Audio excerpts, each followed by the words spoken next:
Si tu investis dans les ETF en pensant que c'est la solution miracle, tu risques d'être très déçu. On t'a vendu que les ETF, c'est comme l'investissement parfait. Faible coût, diversification et des rendements garantis sur le long terme. Mais la réalité, c'est que ça peut sérieusement limiter ta richesse. Pourquoi ?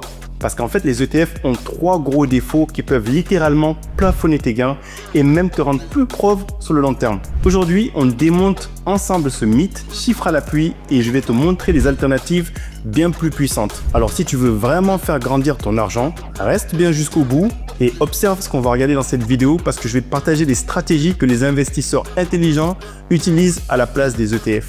C'est parti!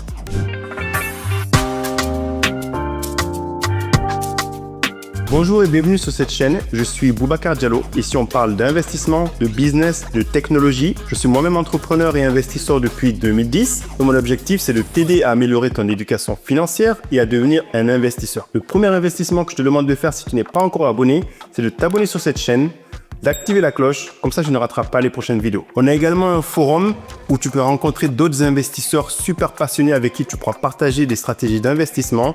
C'est community.jama.co, on t'attend avec impatience. Aujourd'hui, tout le monde parle des ETF. C'est devenu presque l'investissement par défaut. Pourquoi ? Tout simplement parce que c'est efficace, c'est accessible, c'est très simple à comprendre. Tu vas investir en bourse sans te prendre la tête, hop, tu prends un petit S&P 500 et en un clic, tu es actionnaire de 500 plus grosses entreprises aux États-Unis. La diversification, elle est instantanée, avec des frais réduits, une performance solide sur le long terme et franchement, c'est super content. D'ailleurs, même les plus grands investisseurs en parlent. Warren Buffett lui-même dit que 90% des gens devraient simplement acheter un ETF et oublier la bourse. Comme ça, c'est de façon passive, il n'y a rien à faire. Mais attends, si Buffett dit de faire ça, pourquoi lui-même n'investit pas de cette façon ? Tout simplement parce que les ETF ont 3 énormes limites. Et c'est là que ça devient intéressant.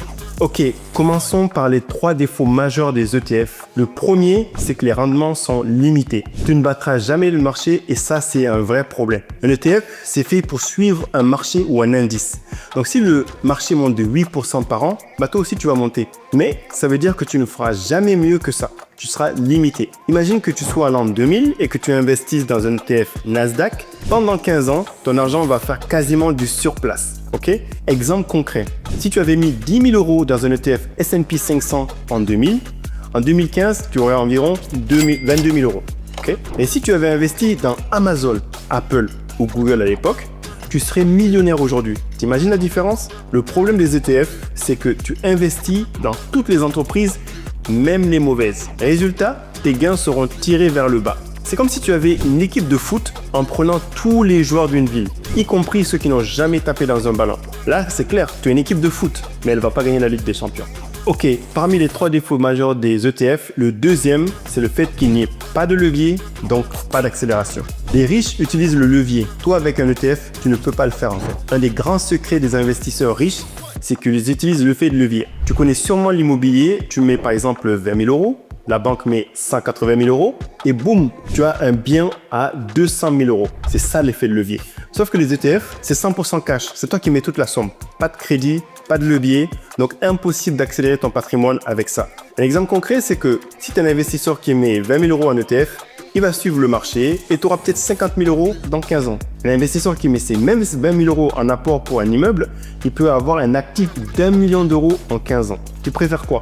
Avoir 50 000 euros ou un immeuble qui te rapporte des loyers. Le troisième défaut majeur des ETF, c'est qu'il n'y a pas de gestion active, c'est-à-dire aucune stratégie. Un ETF, il ne réfléchit pas, il suit bêtement le marché. C'est pour ça qu'il a été créé. Avec un ETF, tu es passif, il monte, il descend et toi, tu attends tranquillement. Pendant ce temps, les fonds actifs, eux, ils font des ajustements stratégiques. Ils achètent les bonnes actions au bon moment et évitent les secteurs en difficulté. Un exemple concret, c'est en 2008, lors de la crise des subprimes, les ETF S&P 500 ont plongé de moins 50%. Okay? Là, il fallait avoir des nerfs solides. Les fonds actifs intelligents, eux, ont réduit leurs expositions et ont limité la casse. En gros, avec un ETF, tu mets le pilote automatique, mais s'il y a une tempête, tu ne pourras rien faire. Donc, faisons un petit résumé avant de conclure. Le but de cette vidéo, c'était vraiment de te faire réfléchir sur les ETF et ne pas suivre bêtement tout ce qui se fait. Donc, en résumé, les rendements sont limités, tu suis le marché, mais tu ne feras jamais mieux. Le 2, pas de levier, donc pas moyen d'accélérer ta richesse comme avec l'effet levier de la dette pour l'immobilier. Pas de gestion active en 3, tu es 100% passif, même en cas de crise. Donc, est-ce que le S&P 500 avec les différents ETF sont que pour toi ? À toi de choisir.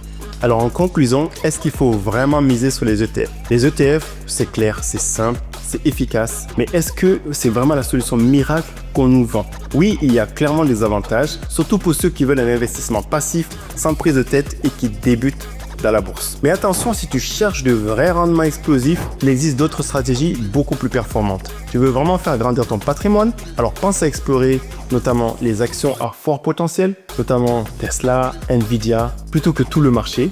L'immobilier avec l'effet de levier, très efficace. Les investissements alternatifs comme le private equity ou les fonds actifs intelligents. Maintenant, c'est à toi de choisir. Dis-moi en commentaire, tu es plutôt team ETF ou team stratégie active? Et pourquoi? Est-ce que c'est ton expérience qui t'a donné ce choix ou c'est d'autres choses que tu as pu voir sur le net? Cette vidéo t'a fait réfléchir et c'était le but. Lâche un like, abonne-toi et active la cloche pour plus de conseils sur l'investissement intelligent. À bientôt et n'oublie pas que tout le monde peut devenir un investisseur.